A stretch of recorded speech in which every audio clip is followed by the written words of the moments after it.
Atos capítulo 7. Atos dos Apóstolos, ou Atos do Espírito Santo, ou ainda que Jesus continuou a fazer e ensinar, capítulo 7. Tá difícil aí, imagina. Não, aí. Não, peraí. Não, só quero sair. Moça, é porque eu ia cair de novo por aí. Aí.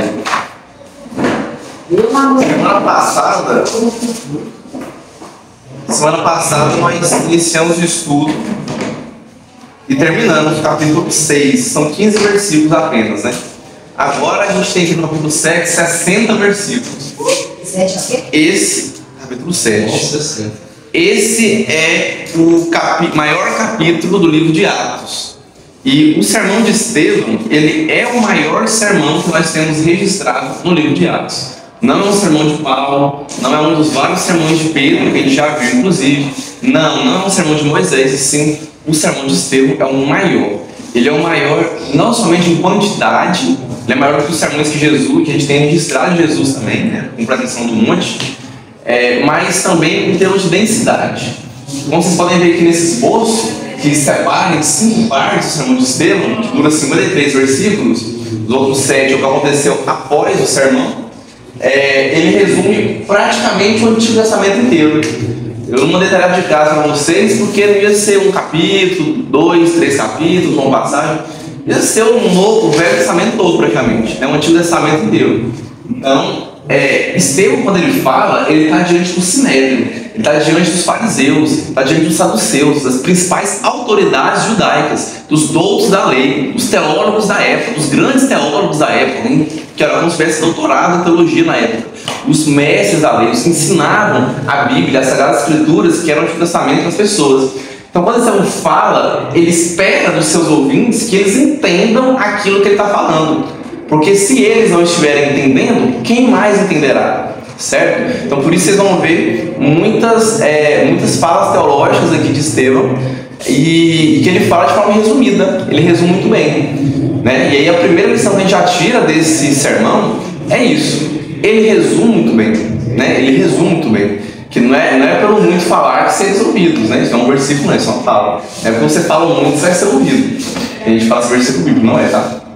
Mas saber resumir é importante para um preletor, é importante para um pregador, é importante para um professor de EBD, para não ficar chato, não ficar maçante, certo? Até mesmo que a Bíblia tem muito conteúdo. Eu fico me perguntando assim, gente, como que a pessoa consegue ficar amassando barra, enrolando, sendo que tem tanta coisa para explorar no texto?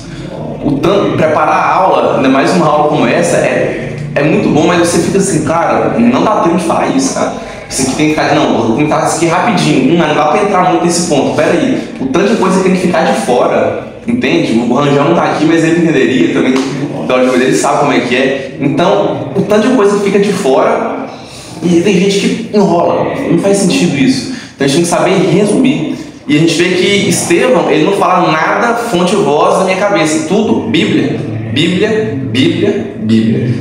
Sempre, Bíblia o tempo todo, ele sabe o tempo todo.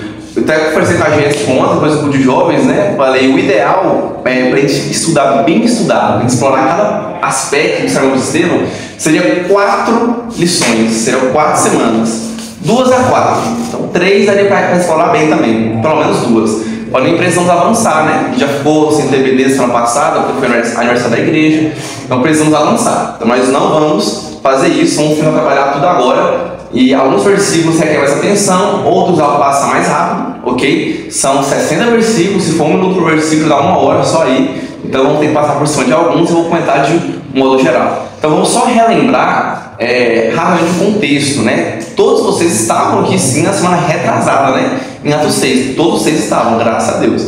Mas só relembrando, Estevão foi constituído diácono, lembra disso? As viúvas dos hebreus não estavam recebendo, os helenistas não estavam recebendo a porção, só a dos hebreus. Então eles reclamaram, os apóstolos então pedem para a igreja escolher 7 homens e que tinham que ser cheios de espírito, de boa reputação e qual é a terceira característica? Está aí no versículo 3. sabedoria. Boa reputação, sabedoria e cheio de espírito. Estevão é o primeiro na lista, principalmente pela importância. Estevão, ele era o líder dos helenistas, de certa forma. E aí Estevão, ele, homem de Deus, ele passou a ser perseguido, né? E o Sinédrio manda chamar ele e prender ele. O que eles fizeram? Acusaram tanto Estevão, só que ele era tão certo com as coisas, que não tinha do que acusá-lo. Então eles inventaram coisas sobre ele. Pagaram pessoas, falsos testemunhas, para acusar Estevão. Levam Estevão perante o Sinédrio, e aí lá ele não nega a verdade bíblica que ele fala. Como assim? Você falou vai destruir o templo? E vamos lembrar aqui que o templo, gente, o templo é algo extremamente importante para o judeu. Eu falei disso também 2 anos atrás, não sei quem lembra, que os helenistas, eles não eram tão ligados ao templo, enquanto os judeus, os hebreus mesmo, eles eram muito ligados ao templo. A igreja que nasce em Jerusalém, que era onde tinha o templo, eles eram muito ligados ao templo. Eles tinham uma dificuldade de entender que Deus não habita em um local geográfico mais, que o véu do santuário se rasgou. Eles tinham muita dificuldade de entender isso e tinham muito esse apego ao templo. A presença de Deus está aqui. Pensa bem, se o evangelho deve ser pregado a todo mundo, Deus está só em Jerusalém, acho que não cabe todo mundo em Jerusalém não, tem que fazer uma escala, né? Na primeira semana de fevereiro é os brasileiros que vêm aqui. Na segunda semana os americanos, vai ter que fazer assim, porque não cabe todo mundo lá. Não vai caber todos os cristãos do mundo lá. Então, não faz nem sentido isso. Mas eles tinham esse apego ao templo, ok? Então é muito importante entender isso, para vocês entenderem a ira que vai ser despertada nos membros do Sinédrio. Primeiro, porque Estevão critica o templo nesse aspecto, na dispositiva. Segundo, porque ele acusa ele de ter matado Jesus, que é inocente. E terceiro, ele fala do mesmo jeito que Jesus falou. Ele lembra muito Jesus. E só relembrando que no último versículo, capítulo 6, versículo 15, fala que eles viam o rosto dele como se fosse de anjo, né? Eles olhavam e viam o rosto brilhando. Porque nenhum sinal é suficiente para aquele que não quer crer. Nenhum sinal é suficiente para aquele que não quer crer. Então não basta ver o rosto do cara brilhar, ainda assim eles não acreditavam. Então, diante do Sinédrio, versículo 1. Então lhe perguntou o sumo sacerdote, meu amigo, isso aqui é o Supremo Tribunal Federal dos Judeus. E o sumo sacerdote é a elite, é a principal figura religiosa, o Papa na Igreja Católica. Mas você sendo casado pelo Papa, né? Você que é católico, né? Vocês não são, mas imagina você sendo católico e o Papa te interrogando. É tipo isso: o sumo sacerdote chega e pergunta: porventura, é isto assim? Lucas resume aqui, a gente vê que o Lucas faz isso muito bem. Lucas não é redundante, ele já falou lá em cima sobre o que já sabemos sobre o que eles estão falando. Então, isso é assim? Aí o cara vem e responde: varões, irmãos e pais, ouvi, o Deus da glória apareceu a Abraão, nosso pai, quando estava... Mas peraí, parece muito estranho esse negócio, quando você lê, peraí, é verdade essas acusações que estão fazendo contra você? Aí o cara começa a contar a história. O cara chega e fala: não, peraí, ó, o nosso pai, Deus apareceu a Abraão. Mas peraí, é verdade ou não é verdade? Bora? Calma. No Oriente Antigo, antigamente, eles tinham o costume de falar e ouvir por mais tempo. Isso de ser impaciente para escutar é algo da nossa geração, TikTok. Isso é algo da nossa geração. As gerações anteriores não eram assim.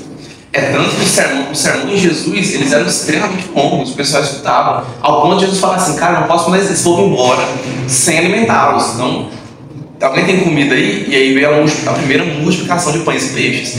Então, eles tinham esse costume. Hoje em dia, as pessoas estiverem falando ali, passou 30 segundos, vão arrasar pra cima, troca de assunto, bora. Não é assim. De onde não era assim. E Estevão aqui, a gente vê a parte do resumo, que a gente tem que resumir bem as coisas, e a gente vê também o outro lado, que você não pode resumir demais. Tem que ficar bem explicado, tem que ter embasamento. Né? Igual, às vezes, alguém faz uma pergunta, né, bíblica, teológica, e às vezes realmente a gente dá uma enrolada, sem intenção, é claro. E às vezes a gente dá a resposta seca também. Não é certo. O certo é você dar um embasamento devido, suficiente, sem enrolação. Por exemplo, nós devemos guardar o sábado como os judeus guardavam? Eu posso ser extremamente seco e falar: não, tá, mas e aí? Não tirou a sua dúvida. Eu falei que não pode, mas por que não pode? A pessoa que vai responder sabe explicar para alguém por que não pode? Não. Agora também eu não preciso falar assim: lá e tal, não. Vou dar embasamento devido. Então vamos ver como foi instituído o sábado, como era a lei de Moisés, como Jesus em relação ao sábado, Dito isso, não precisamos. que Hebreus fala sobre o sábado e tal, entendeu? Por aí vai. Então, Estevão é um sermão que dá um exemplo disso, de síntese e embasamento, né? O equilíbrio, né? Sem enrolar, não, embasamento devido e sem resumir demais também, certo? E vamos lá, vamos entender. Varões, irmãos e pais, ouviu Deus agora apareceu a Abraão, nosso pai, quando estava na Mesopotâmia, antes de habitar em Harã. Ele disse: está da tua terra, da tua parentela, e vem para a terra que eu te mostrarei. Então saiu da terra dos caldeus e foi habitar em Harã. E dali, com a morte de seu pai, Deus o trouxe para essa terra em que vós agora habitais. Nela não lhe deu herança, nem sequer o espaço de um pé, mas prometeu dar-lhe a posse dela, e depois dele a sua descendência, não tendo ele filho. E falou Deus: a sua descendência seria peregrina em terra estrangeira, onde seriam escravizados e maltratados por 400 anos. Eu disse: Deus julgarei a nação da qual forem escravos, depois disso sairão daí e me servirão neste lugar. Então aqui Estevão, ele vai pegar do começo ao fim, né? A gente fala de Gênesis Apocalipse, ele pega de Gênesis e 2 Reis. Ele pega o Antigo Testamento, não tinha tudo, né? Quais são os profetas, ele pega todos os livros históricos. E aqui, a gente vai estar os 16? Não, né? Vamos ler só até o 7, acho que em 2 etapas. Ele começa falando dos patriarcas, a história deles a gente encontra em Gênesis. E quando ele fala, né, para os membros do Sinédrio, Sinédrio, os caras ele espera que eles saibam aquilo. Então ele fala uma bem resumida, então você tem que entender. Inclusive, a melhor forma de entender Atos 7 é você sendo um leitor do Antigo Testamento. Você tem que ter lido pelo menos uma vez o Antigo Testamento, para você poder absorver o máximo possível dessa aula. Se você ainda não leu o Antigo Testamento, ou não se lembra das histórias, você não vai conseguir absorver o 100% dessa aula, ok? Mas eu vou tentar falar o máximo possível aqui para vocês, resumir, não vou ficar voltando as histórias lá atrás também não.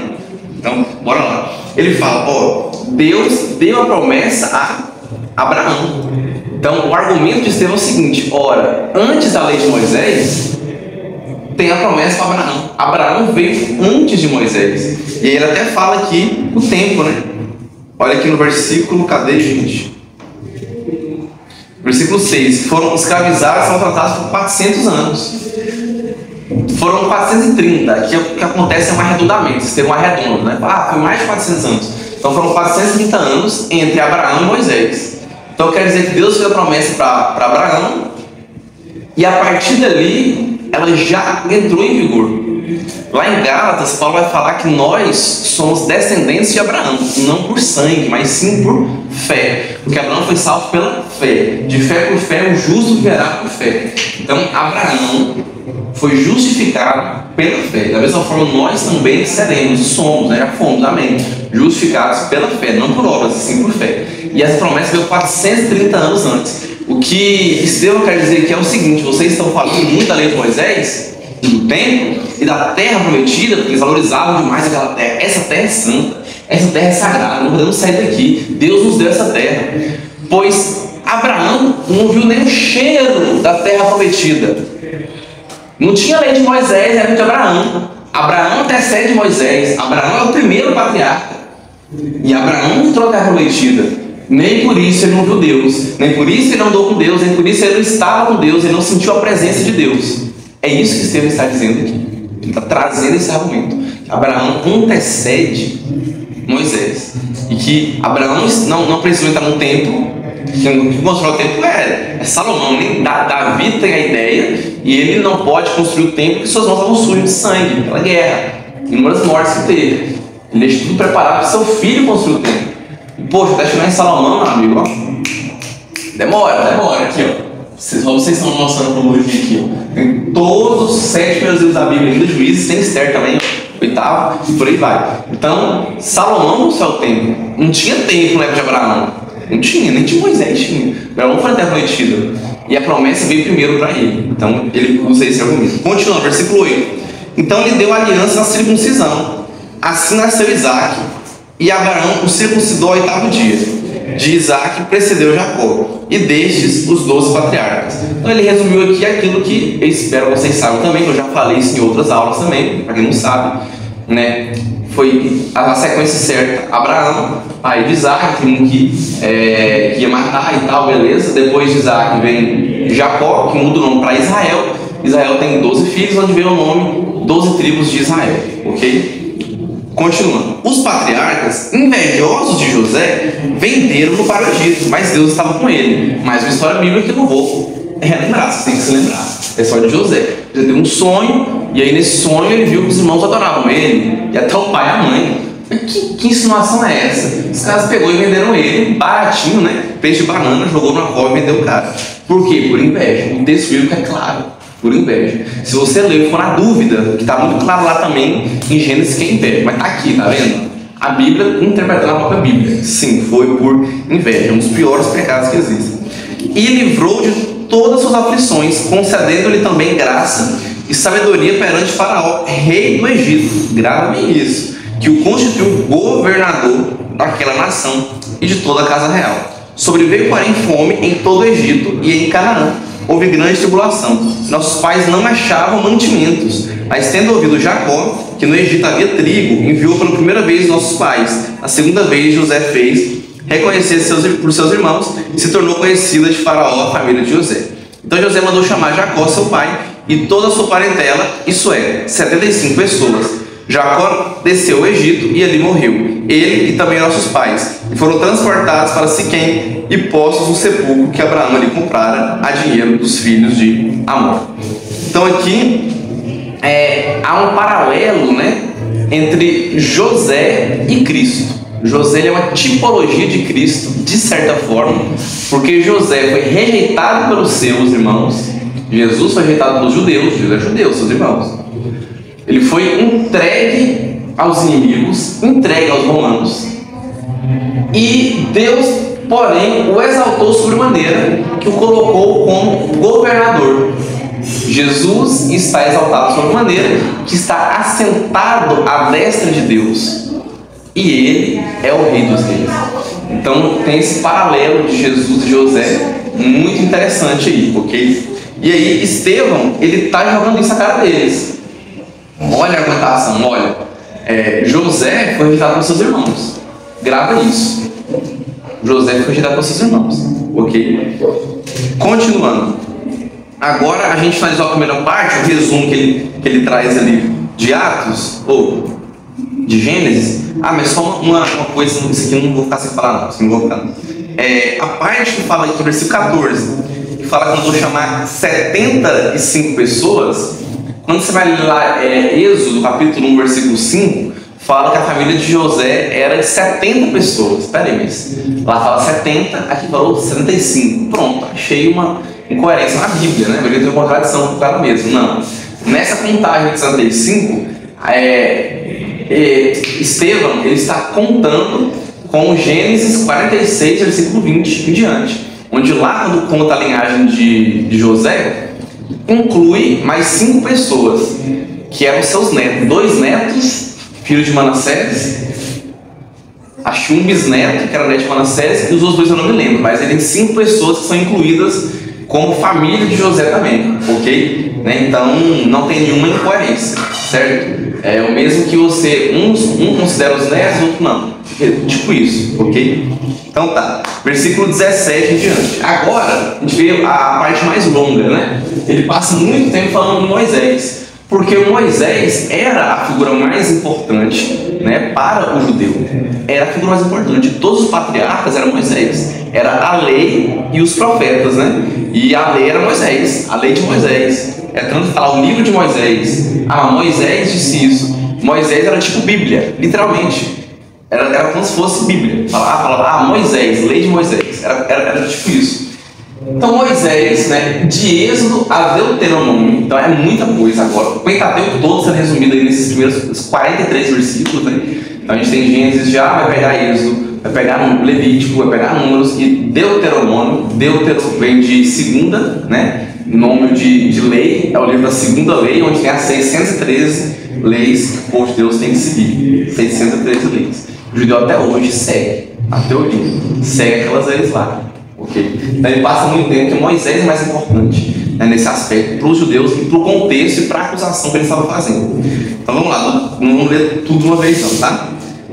Como porém se aproximasse o tempo da promessa, 17, que Deus jurou a Abraão, o povo cresceu e se multiplicou no Egito. A até que se levantou ali outro rei que não conhecia José. Você vê no comecinho de Êxodo, tá? Este outro rei tratou com astúcia a nossa raça, torturou nossos pais, a ponto de forçá-los a enjeitar seus filhos, para que não sobrevivessem. Por esse tempo nasceu Moisés, que era formoso aos olhos de Deus. Por 3 meses ele foi mantido na casa de seu pai. Quando foi exposto, a filha de Faraó o recolheu e criou com seu próprio filho. E Moisés foi educado em toda a ciência dos egípcios, e era poderoso em palavras e obras. E a história de Moisés é muito linda, né? Que Deus é tão perfeito que o Faraó mandava todas as crianças, e aí a mãe de Moisés joga ele no rio. A filha de Faraó encontra ele presente dos deuses. Os deuses não, o Deus, né? O rei dos reis. E aí a mãe de Moisés cuida dele ainda. Ela vai, não, mas eu não tenho como amamentar, né? Eu não tô grávida. Então vamos arrumar, como tem uma porrada de mulher que perdeu o filho e que tá grávida, tá dando leite, vamos pegar uma aleatoriamente lá. Aleatoriamente não. Deus conduz a história. Deus faz com que escolha a mãe de Moisés para cuidar dele. E Moisés sempre soube que ele era hebreu. Sempre soube. Porque a mãe dele criou ele. Além disso, ele foi criado aos pés dos faraós, dos principais sábios da época, né, do Egito. E a nação egípcia foi uma nação extremamente inteligente. Vocês estudaram, vão estudar ainda, isso em história. Os egípcios eram extremamente inteligentes. E uma das maiores provas disso é as pirâmides do Egito, que não foram alienígenas, pelo amor de Deus. Eu fico imaginando os egípcios avançadíssimos na engenharia, ouvindo um trem desse, falar, pô, estão desmerecendo o nosso trabalho, cara. Todos os cálculos foram feitos, estão desmerecendo a engenharia, não. É coisa de outro planeta, algo tão bem feita que abre margem para a pessoa criar a teoria de conspiração falando que foi alienígena. Entende? Então, eles eram avançadíssimos. Então, Moisés, ele era um cara douto, entende? Ele foi criado ali, perto do faraó. Mas o que Estevão quer chamar a atenção aqui não é isso. Não é isso. O principal ponto que ele quer chamar a atenção vai vir agora. Quando completou 40 anos, veio-lhe a ideia de visitar seus irmãos e filhos de Israel. Então, imagina aqui, ó, vamos lá. O cara longe do seu povo, mas sempre acompanhando o seu povo. Porém, perto do trono e longe do povo. Isso te lembra algo? Vendo um homem tratado injustamente, tornou-lhe a defesa e vingou o oprimido, matando o egípcio. Ora, Moisés cuidava que seus irmãos entenderiam que Deus os queria salvar por intermédio dele. Eles, porém, não compreenderam. No dia seguinte, aproximou-se de uns que brigavam e procurou reconduzi-los à paz, dizendo: Homens, vós sois irmãos, por que vos ofendeis uns aos outros? Mas o que agrediu o próximo repeliu, dizendo: Quem te constituiu autoridade e juiz sobre nós? Acaso queres matar-me como fizeste ontem ao egípcio? A essas palavras Moisés fugiu e tornou-se peregrino na terra de Midian, onde lhe nasceram 2 filhos. Então, todo mundo conhece a história aí, né? Moisés viu um de seus irmãos sendo chicoteados e ele fica com raiva, toma um chicote e mata o soldado egípcio. Tendo feito isso, ele foge, né? E aí, quando ele chega vendo seus irmãos, o pessoal, essa história se tornou conhecida, né? Que Moisés tinha feito isso. Ele vê 2 irmãos brigando e ele sabia que Deus o escolheu para libertar o Egito. Ele sabia, Deus falou com ele, né? Que a sarça pegou fogo e não se consumiu. E ele pensou que eles entenderiam isso. Mas ele tem um choque de realidade aqui. As pessoas nem sempre aceitam a verdade, nem sempre aceitam a palavra de Deus, nem sempre aceitam as coisas como são.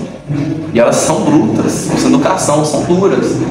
E Moisés age na postura já, né, de antes da hora, na postura de como quem lidera todo o povo de Israel, e ele repreende eles com autoridade que ele não tinha ainda. Deus falou que ia entregar para ele. E ele joga essa cara dele. Quem te constituiu rei sobre nós, juiz? Quem te dá autoridade? Muito irônico, né? Que esses mesmos que falaram isso foram os mesmos que fugiram junto com Moisés. E que ensinaram seus filhos a seguir a lei de Moisés, até chegar aos dias de hoje. Hoje eu falo hoje de Atos. Okay? Então, muito irônico. Aquela Moisés podia ter dado aquela carteirada, né? Mas o governo não fez isso, não é certo de... Você sabe quem está falando? Não tem isso, né? Mas você não tem noção, né? Você não sabe quem está falando. Cara, perante Deus, pouco importa seu cargo político, seu cargo religioso. Importa que você faça a obra dele. Então não dê carteirada. Eu sei como eu estou falando. Um pecador que, se não fosse graça de Deus, sempre no inferno que nem eu. É com essa pessoa que eu estou falando. Todos somos iguais perante Deus, nesse sentido. Ok? Então, não há motivo da carteirada.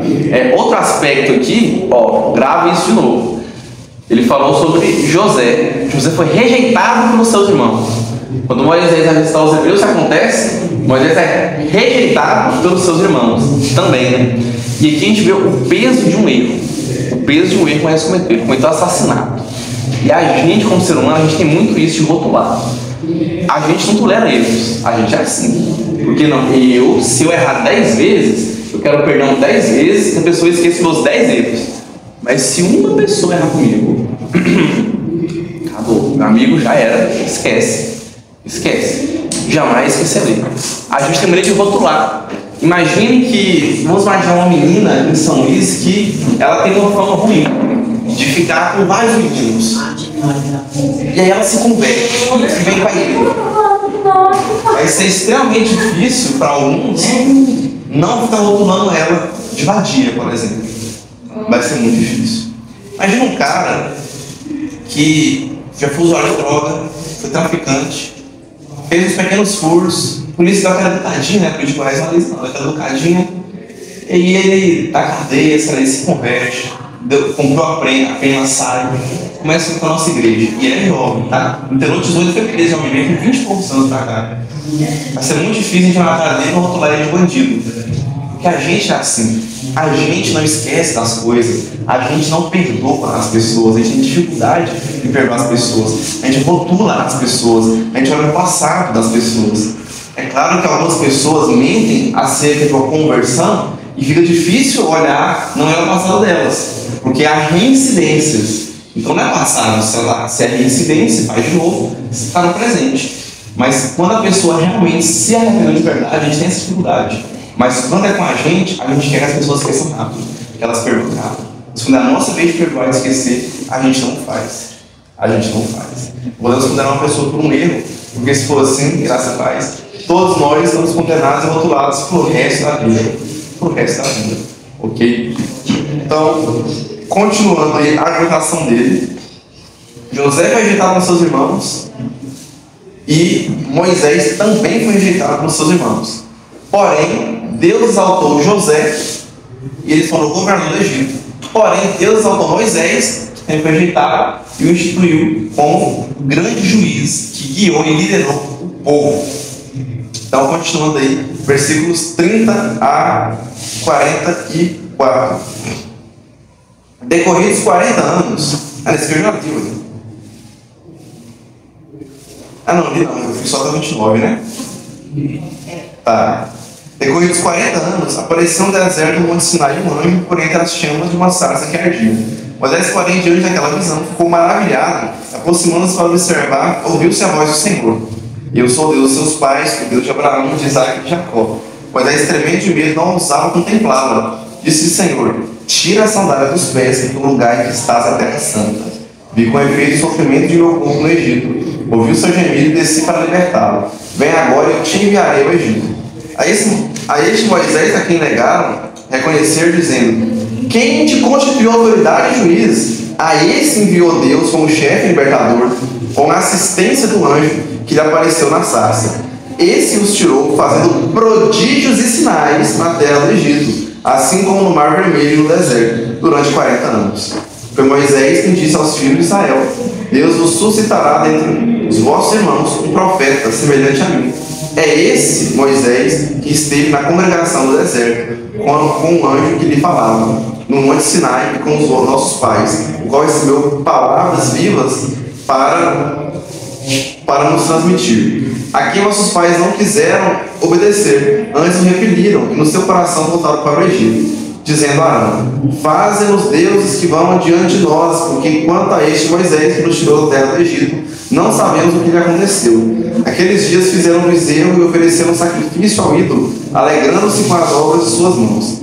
Mas Deus se afastou e os entregou ao culto da milícia celestial, como está escrito no livro dos profetas: ó casa de Israel, porventura me oferecestes vítimas e sacrifícios no deserto pelo espaço de 40 anos, e acaso não levantaste o tabernáculo de Moloque, a estrela do Deus Renfã, figuras que fizeste para as adorar, por isso vos desterrarei para além da Babilônia.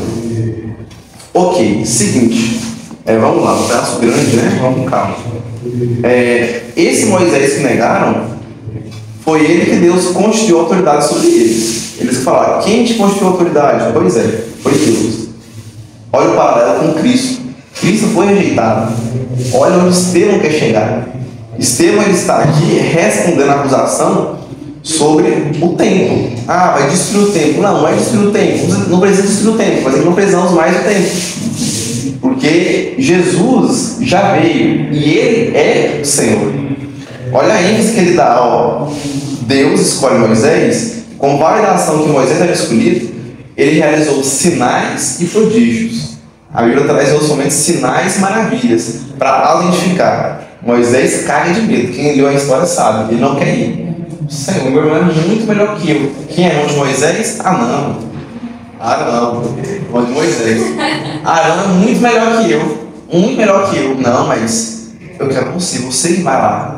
Senhor, eles não vão dar ouvidos a mim. Eles não vão me ouvir. Vamos. Você vai fazer o seguinte: você vai colocar a mão aqui por dentro e tu vai ficar leproso. Legal, mas e agora? Não, você coloca a mão de novo, vai curar a lepra. E se eles não acreditarem, pega teu cajado e joga no chão. Vira serpente. Agora estende a mão. A serpente vira um cajado de novo.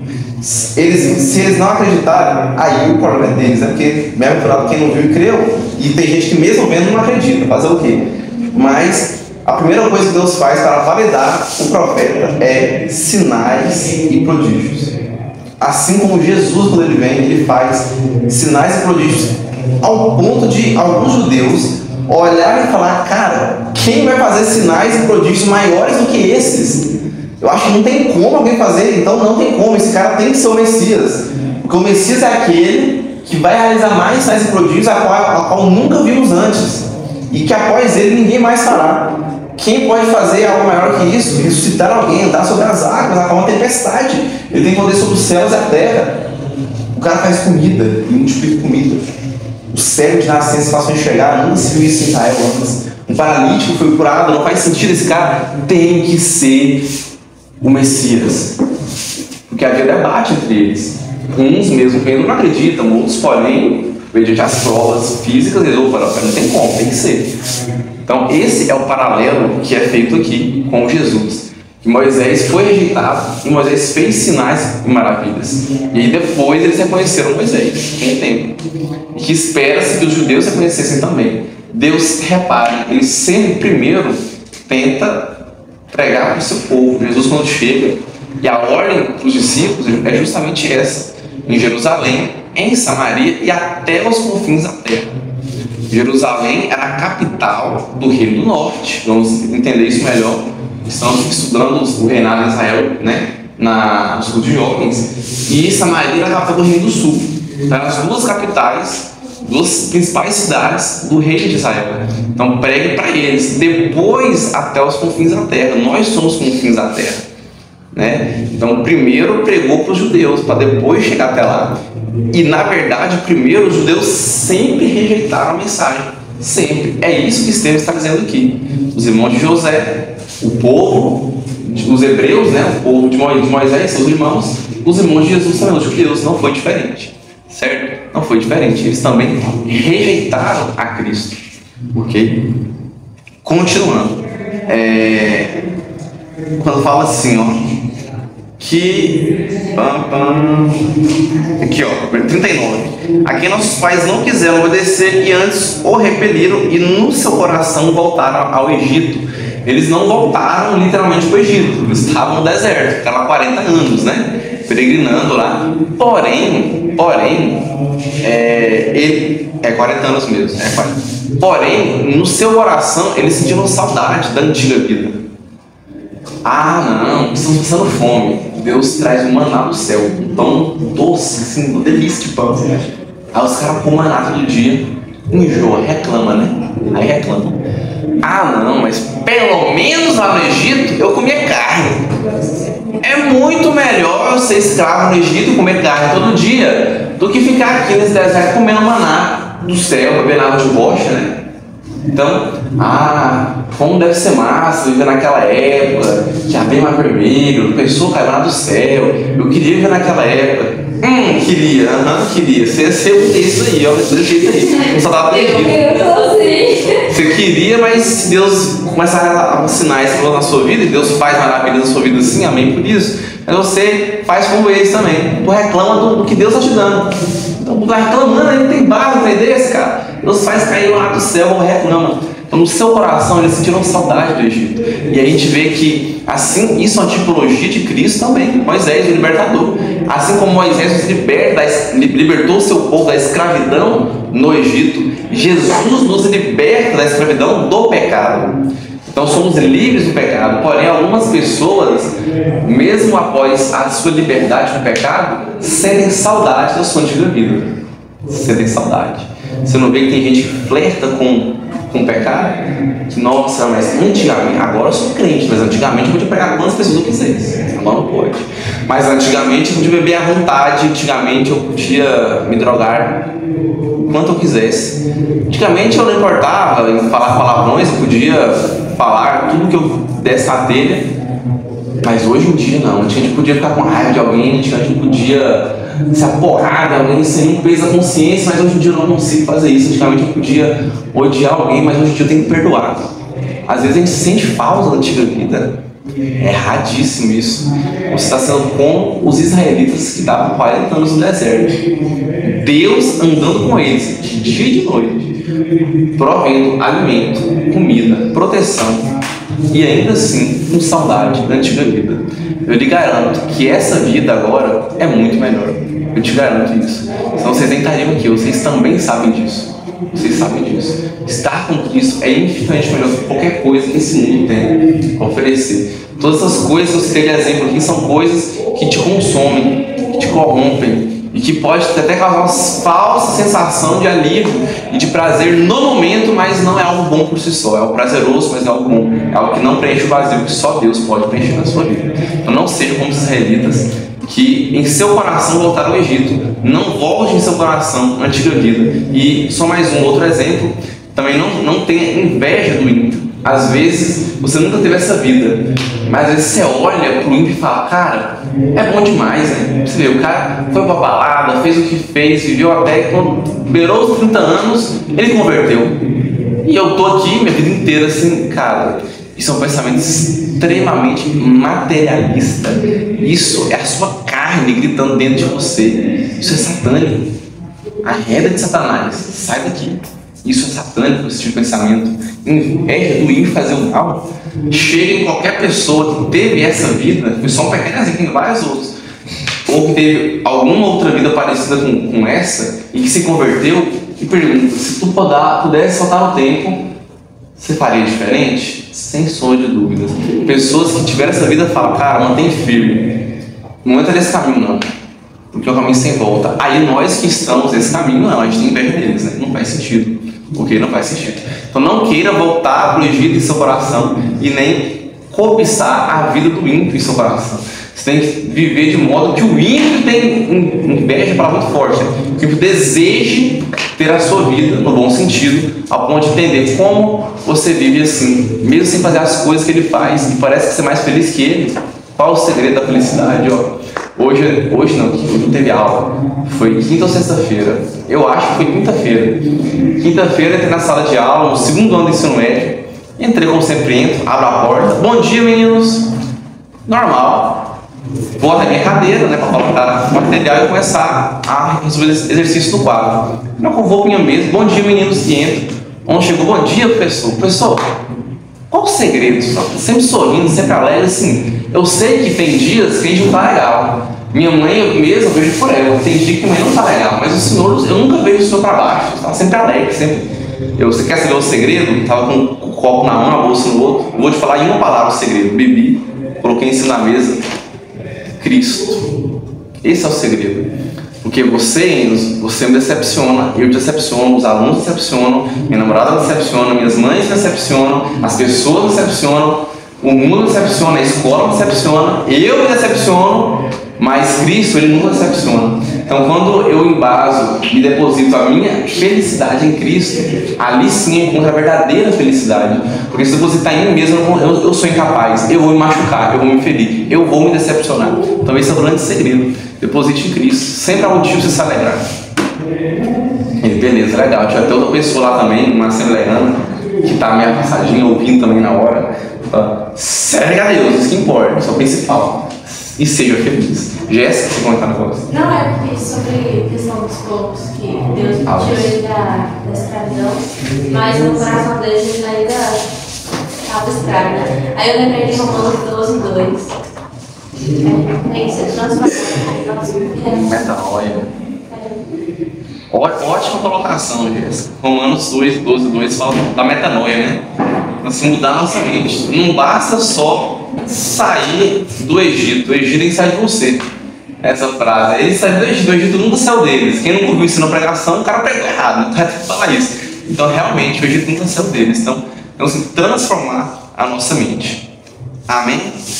Então, continuando aí, para piorar a situação, os caras foram ingratos. Eles cometeram o pecado da idolatria. Moisés sobe, demora a descer. Então o que acontece? Não. Arão, faça deuses para nós, porque Moisés não está chegando, não. Não está falando demais. Os caras fazem o bezerro de ouro. Deus fez todos os sinais, mandou 10 pragas, libertou os caras. Obrigado, Alessio.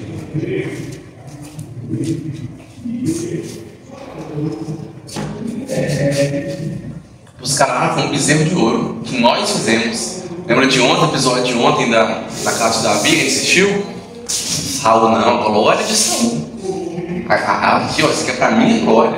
Não, mas é pra glória de Deus e tal. Desculpa. Muitas vezes a gente coloca, usando Deus, desculpa, né? A gente usa e coloca a glória de Deus como desculpa para nossa própria glória pessoal. Muitas vezes a gente faz isso, a gente é tentado a fazer isso.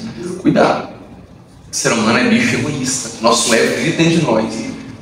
A gente é orgulhoso. Lute contra o seu ego. Se você não luta com o seu ego todos os dias, é porque você já perdeu para ele. Se você se acha humilde, é porque você já perdeu para o seu ego. A humildade é se achar-se humilde demais, é a forma mais sofisticada de soberba. Ok? E aí eles idolatram. Pecaram, cara, primeiro mandamento.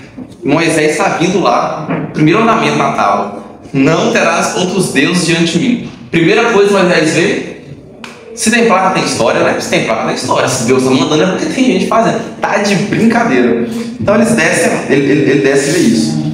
E aí, ó casa de Israel, me oferecestes vídeo de sacrifício no deserto. Eles passam 40 anos. Os caras ficam 40 anos no deserto. E acaso não levantaste o tabernáculo de Moloque, estrela do deus Renfã? Figuras que fizeste para adorar? Moloque, ou Moloque Baal. Moloque era o deus que acredita-se, né? Não sei se é verdade, até que ponto isso é verdade, que a palavra moleque, ela vem daqui, vem de Moloque. Moloque era um deus que exigia sacrifício infantil. Crianças eram queimadas no altar, bebês recém-nascidos, até que um dos reis de Israel, se eu não me engano é Manassés, ele sacrifica o seu próprio filho ao deus Moloque. A gente vai ver isso no relato de Israel, a gente vai ver isso, vai chegar nessa parte. Então ele sacrifica o próprio filho. Ok? Por isso vos desterrarei para além da Babilônia. Então aí no versículo 44, para finalizar a parte de Êxodo 39, fala que o tabernáculo do testemunho estava entre os nossos pais no deserto, como determinara aquele que disse a Moisés que o fizesse segundo o modelo que tinha visto. Então aqui está o tabernáculo, né? O tabernáculo é algo extremamente importante, né, para os judeus, sem sombra de dúvida. O templo, o tabernáculo, a Arca da Aliança, né, que se perdeu aí ao longo da história, enfim. Vamos fazer uma leitura todo mundo junto agora, leitura alternada do 45 ao 53, o qual também nossos pais com Josué, tendo recebido, o levaram quando tomaram posse das nações que Deus expulsou da presença deles até os dias de Davi. Este achou graça diante de Deus e lhe suplicou a faculdade de prover morada para o Deus de Jacó. Mas foi Salomão quem construiu a casa. Mas o Altíssimo não habitou em templos feitos por mãos de homens, como diz o profeta. O céu é o meu trono, e a terra o estrado dos meus pés. Que casa me edificareis, diz o Senhor, ou qual é o lugar do meu repouso? Não foram as minhas mãos que fizeram todas essas coisas? Homens de dura cerviz, incircuncisos de coração e ouvido, vós sempre resistis ao Espírito Santo, assim vós sois como vossos pais. Qual dos profetas vossos pais não perseguiram? Eles mataram os que anteriormente anunciavam a vinda do justo, do qual vós agora vos tornastes traidores e assassinos. Vós que recebeste a lei por ministério de anjos e não aguardastes. Ok, então aqui é o seguinte. Ele começa agora a falar do templo e do tabernáculo, né? Que é o ponto central aqui da acusação dele. Porque você vai entendendo onde ele quer chegar, ele vai costurando de uma sábia. E ele fala, quem construiu o templo foi Salomão, nem foi Davi que construiu. Então o templo veio bem depois do próprio Moisés. E nesse tempo todo, onde estava Deus? Porque não tinha tabernáculo, então Deus não estava com eles, né? Claro que não. Deus sempre esteve com eles e Deus não precisa habitar em templo feito por mãos humanas. Deus não precisa habitar em templo feito por mãos humanas. Assim como diz o profeta, o céu é meu trono e a terra o estrado dos meus pés. Que casa me edificareis? Qual lugar no repouso? Deus quer dizer o seguinte: eu criei isso aqui.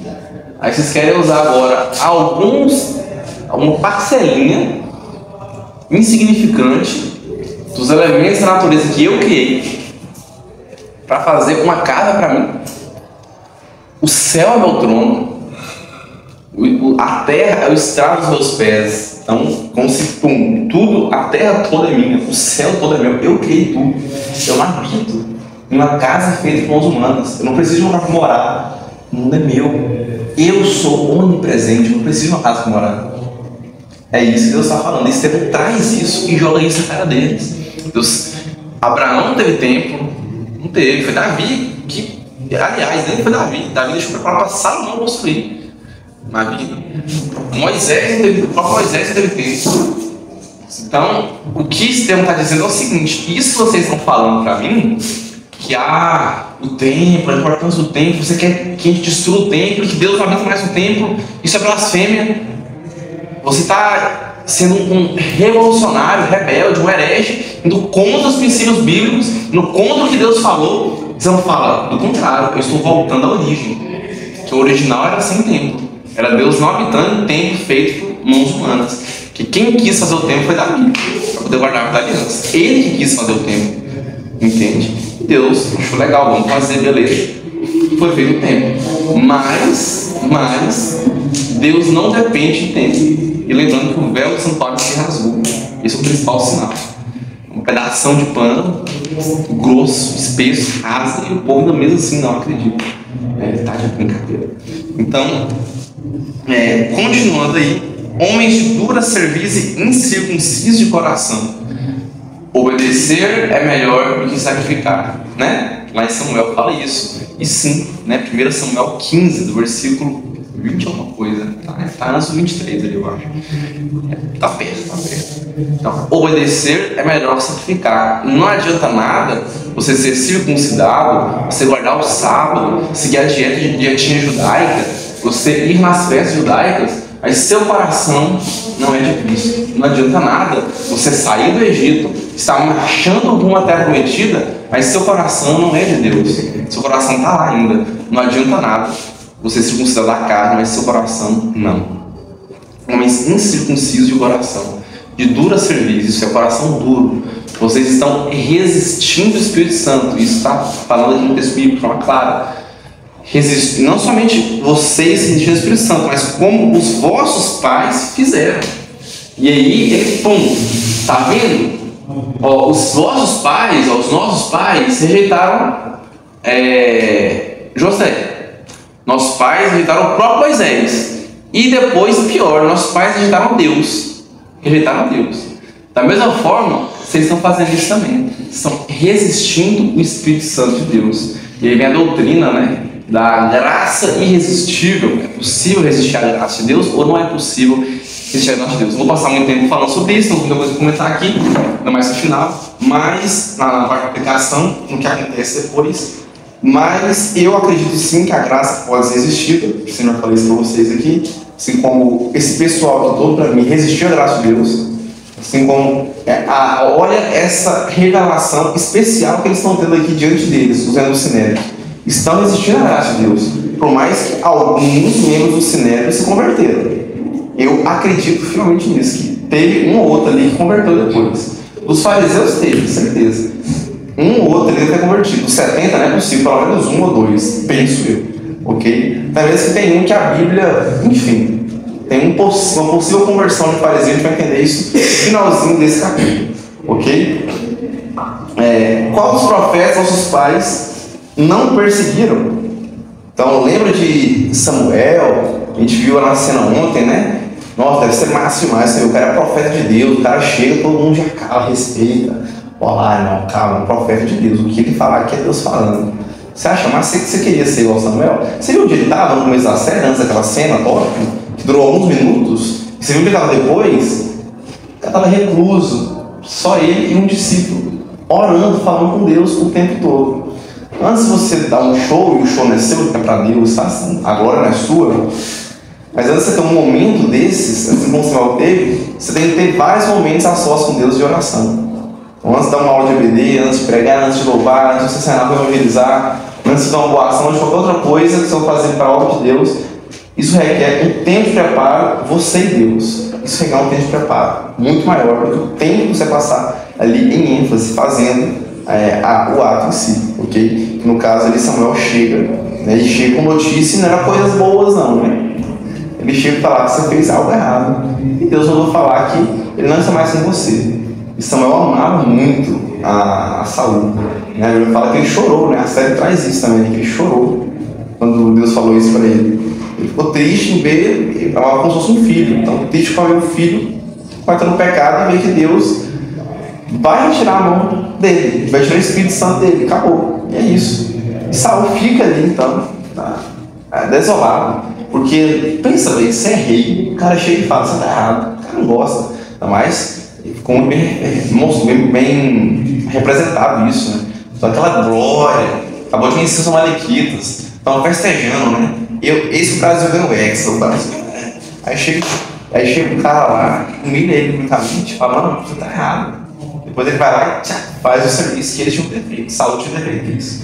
Despedaça o rei, né? A Gaia.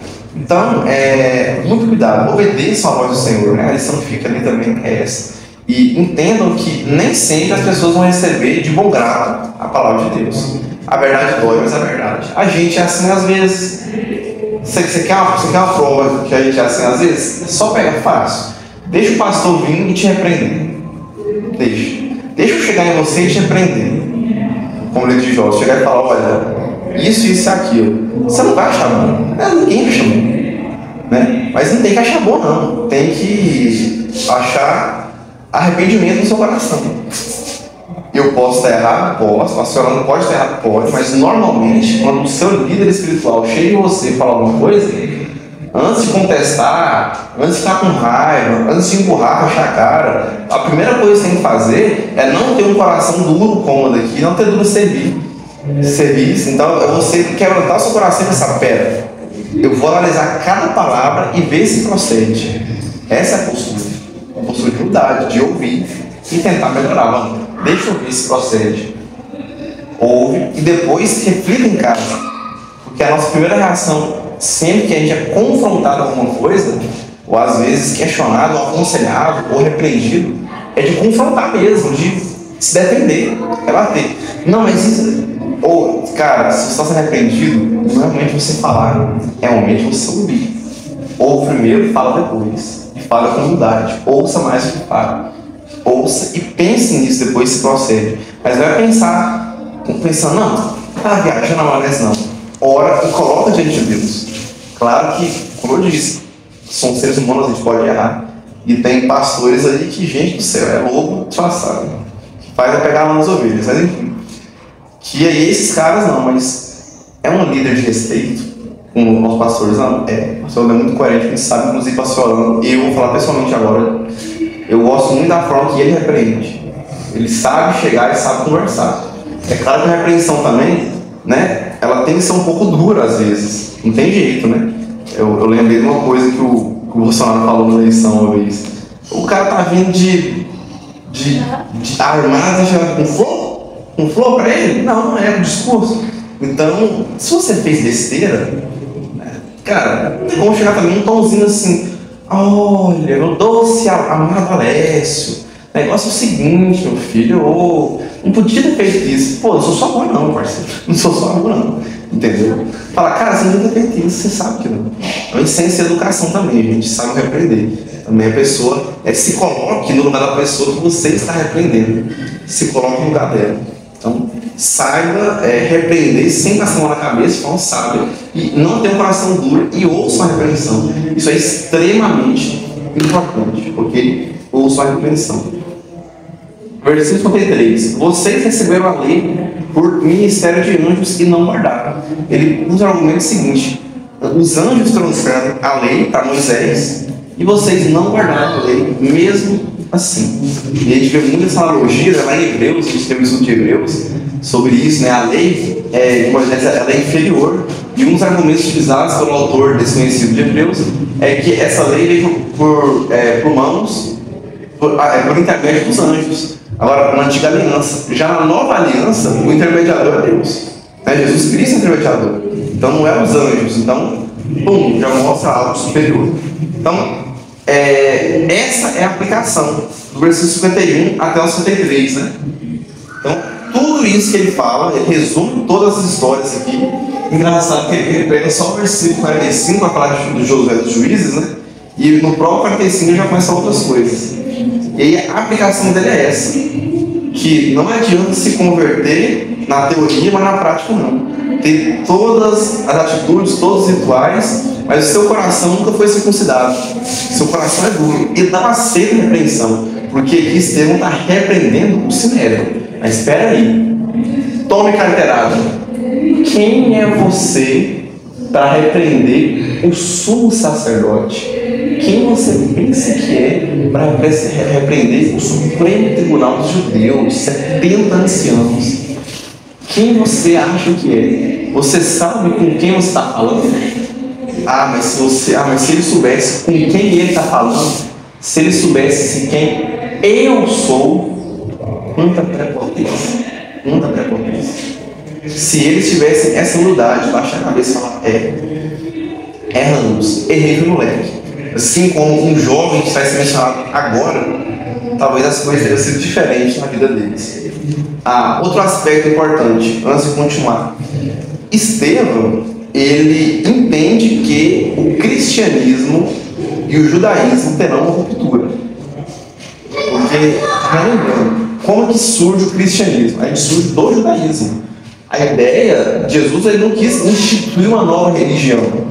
A ideia é que os judeus entendessem que ele era o Messias e se convertessem, ok? E a gente tivesse um novo judaísmo. Porque o cristianismo nada mais é do que a consumação do judaísmo. Um judaísmo 2.0, um judaísmo completo, perfeito, acabado. Com a nova aliança mesmo, aquilo que Deus prometeu. Lembra do versículo que foi citado aqui, versículo 37? Foi Moisés que disse aos filhos de Israel: Deus vos suscitará dentre os irmãos um profeta semelhante a mim, mas que vai ser maior do que eu. Ele não citou o versículo todo, está resumindo, porque ele sabe que os membros do Sinédrio ali já conheciam a história. Então, do mesmo jeito que Moisés disse isso, né, falou: Deus vai levantar um profeta e ele é maior que eu. Estevão aqui fala: Deus já levantou esse profeta. Jesus, é Cristo. Vocês estão aceitando. Então, a própria lei de Moisés, ela já surge para ser inferior, para ser substituída. Ou como diz Paulo lá em Gálatas 3, para servir de aio. Aio é tutor, até que você atinja a maioridade. O tutor vai responder por você até que você fique de maior. Bea mesmo, tem 15 anos, né, Bea? 15? É 15? Bea tem 15 anos? Deve ser. Chama. Então, se Bea tivesse um tutor, é só daqui a 2 anos. Vai ficar de maior, tá graúda, né? A Bea tá crescendo demais. Vai ficar de maior. Ficou de maior, não precisa do tutor mais. E atingir a maioridade aqui, no exemplo que Paulo traz, é justamente a Cristo se revelar. Quando Cristo se revela, acabou a antiga aliança, agora é a nova aliança. Agora chegou a nova aliança, ok? Momento de avançar. E esse profeta já chegou. Porém, eles não quiseram atender. Então, o cristianismo, ele tem essa ruptura aos poucos do judaísmo, começando a partir daí. A partir do momento que eles não aceitam Jesus, e de forma bem resumida também, é claro. E todo esse apego ao templo e à terra sagrada. Até hoje isso considera uma terra santa. Só de nome, né? Uma terra santa e sagrada. E aí, o cristianismo, então, lembra da treta, né, dos helenistas, né, dos judeus helenistas e dos judeus que eram hebreus? Lembra? Isso também dá início. Então, o evangelho vai começar a ser pregado ali para os gentios. Por quê? Porque os principais ali dos judeus não aceitaram o evangelho. Não aceitaram. Como vocês aceitaram, vamos levar para fora, né? Exemplo. Tia Silvia chega, parece o outro com a Vitão e Tabarna, os da casa dela. Esse falou, pode trazer os meninos aí. Aí eles rejeitaram. Vamos pegar o povo de fora, né? O jeito não quis, o mais proveitão não rejeitaria nunca na vida, né? Mas enfim, suponhamos que rejeitaria o povo. Então vamos lá de fora, né? A do Vitão botar aqui mais dentro. Então o rejeito sobra não. Então então, indo agora para a parte final, a morte de Estevão. Ouvindo eles isso, enfureceram o seu coração e rilhavam os dentes contra ele. Eles entenderam muito bem o que Estevão quis dizer. Vocês mataram Jesus, perseguiram ele assim como nossos pais perseguiram os profetas no passado. Vocês estão errados. A nova aliança chegou, não precisa de tempo mais não. Isso não é ser rebelde, não. É trazer de volta aquilo que Deus já predeterminou e disse desde o início, quando ele prometeu para Abraão. Então existe uma aliança mais antiga de Moisés, que é a aliança abraâmica. E eles rilhavam os dentes, eles ficaram com uma raiva. Tem que imaginar o seguinte: muita raiva. Tem que imaginar um dos dias que você ficou com mais raiva na sua vida. Eles ficaram com muita raiva, ao ponto de interromper o sermão dele. Ele não conclui o sermão, ele foi interrompido. Eles ficam com raiva e eles avançam em direção a Estevão para apedrejá-lo. A raiva foi tão grande que não era permitido aos judeus pagar a sentença de morte. Eram só os romanos que tinham o direito de matar. Mas mesmo assim, eles vão lá e matam Estevão. Eles preferem lidar depois com toda a politicagem, burocracia do Império Romano, ter quebrado uma lei clara, que eles não têm pressão de matar, do que deixar Estevão vivo ali. Eles não se controlam, de tamanha raiva que é. E olha como foi a morte de Estevão. Mas Estevão, cheio do Espírito Santo, cara tranquilo, despreocupado, fitou os olhos no céu e viu a glória de Deus, e Jesus estava à sua direita. E disse: eis que vejo os céus abertos e o Filho do Homem em pé à destra de Deus. Eles, porém, clamando em alta voz, tamparam os ouvidos e unânimes arremeteram contra ele. Aqui a gente vê Jesus em pé para receber Estevão. Eles vejam os céus abertos e Jesus está sentado. Ele está ao lado de Deus. Ou seja, Jesus, quando ele diz que ele seria exaltado e estaria à destra de Deus, é confirmado aqui por Estevão. Estevão confirma aqui aquela fala de Jesus. Ele fala: olha, eu estou vendo ele lá. Assim como ele disse que ele ficaria, ele está de fato ao lado de Deus. Eu estou vendo. E ele está em pé para me receber. E tem uma grande diferença de estar sentado e de estar em pé. Algumas pessoas, inclusive, os antigos não tem mais disso, pode reparar. Tem isso de não cumprimentar ninguém quando está sentado. Quando a pessoa chega para cumprimentar, ela levanta para poder cumprimentar. Os mais antigos tinham muito isso. Hoje em dia não tem tanto isso, não. Tem gente que você vê que até fica na dúvida, se levanta não. Dá uma ameaçada assim, não. Mas tá bom assim, vai daqui mesmo. Dá uma ameaçada. Não. Vai, tá bom. E tem uns que levantam mesmo. Eu mesmo, ou pode levantar uma ou outra, dependendo de quem é a pessoa, mas eu não levanto para cumprimentar, né? Depende da situação e da pessoa também, dá vontade na hora. Mas eles tinham muito isso. Então aqui é algo de extrema honra. O rei está em pé para receber Estevão. Jesus chama e está ali de braços abertos. Ele é Deus falando: eu estou com você. Eles não concordaram? Não importa, eu estou com você. O que te importa? Agradar os seus líderes, agradar os donos da lei, agradar o seu povo, os seus irmãos, agradar o mundo todo, o seu país inteiro ali, ou agradar a mim? Importa muito mais agradar Cristo. Porém, eles, o que eles fizeram? Tamparam os ouvidos. Cara, eles viram o rosto de Estevão brilhando como de anjo. Fecharam os olhos para isso, ignoraram.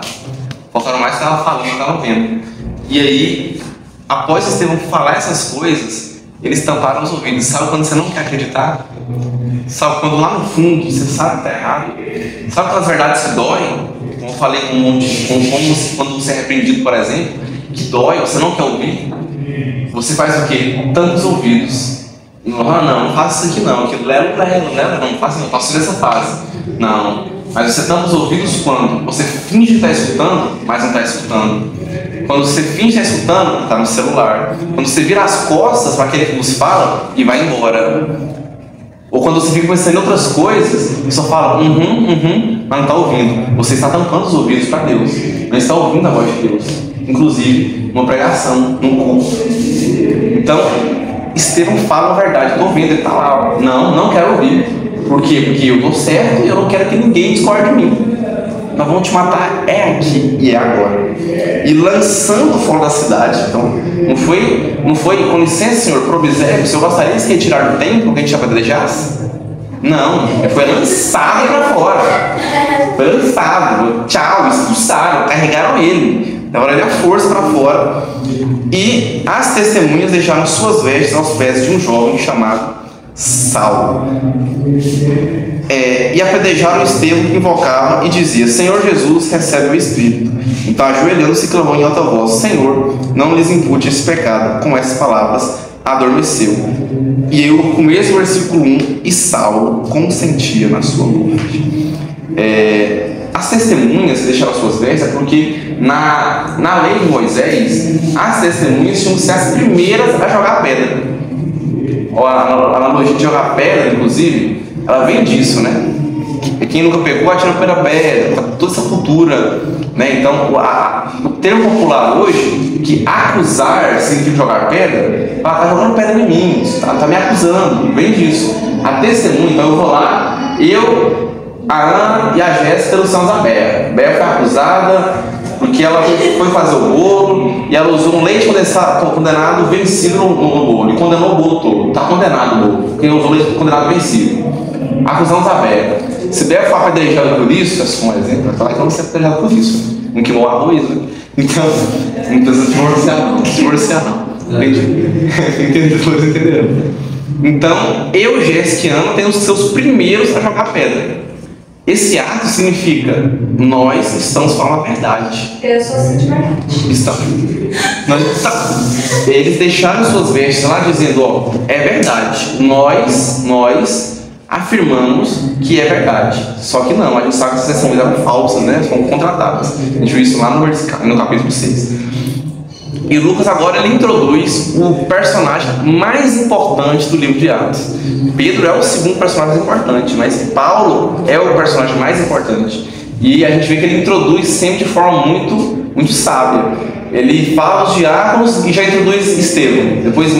Depois logo assim em seguida, fala de Estevão. Ele falou de Barnabé, tem tempão, capítulo 4. E Barnabé vai aparecer só depois do capítulo 13 para frente, entende? Eu nem sei se são 13, inclusive, acho que 14 por aí. E aí Paulo, ele já fala de Paulo aqui no final do 7, porque lá em Atos 9 a gente vai ver a conversão de Paulo, ok? E a gente vê que Saulo consentiu na sua morte. Então, consentir também é matar. Saulo matou Estevão ou não matou Estevão? Matou ou não matou? Pode responder, matou ou não matou? Matou, mas ele jogou pedra? Não. Mas ele não matou. Matou como se ele não jogou uma pedra? Ah, não, mas eu joguei uma pedra. Eu não matou sim. Eu vi uma frase. Só de desejar já é um homicídio no coração. E desejar, organizar, liderar. Cara, quando Saulo está indo ali no caminho para Damasco, ele está indo ali para matar os cristãos, para matar a igreja, para convertir, ele está indo para isso. Então ele já pegou ali. Eu vi uma frase um pouco de Tiago Leifert, ele fala o seguinte: que não se posicionar é ser injusto com quem está certo. Então se tem uma causa ali e eu não me posiciono nela, claro, tem situações, não vou na causa extrema. Uma causa, sei lá, uma treta Marco Aurélio versus Cezinha. Eles estão discutindo ali se procede ou não procede. Um emprestou dinheiro pro outro, outro não pagou. Aí eu falo em perdoar. Se eu não me posiciono nisso, eu estou sendo injusto porque dá certo. Eu estou beneficiando um empate ou até a vitória do ímpio, né? Então tem que posicionar assim, ele está certo. E Saulo, que ele consente, né? Consentiu com a sua morte, a morte dele. Ele lidera, coordena. E aí, lembra que eu falei que acredito que teve um ou pelo menos dois membros do Sinédrio que se converteram e que tem um possível, é Saulo. Acredita-se que Paulo, no caso, poderia sim ter sido facilmente um membro do Sinédrio. Acredita-se.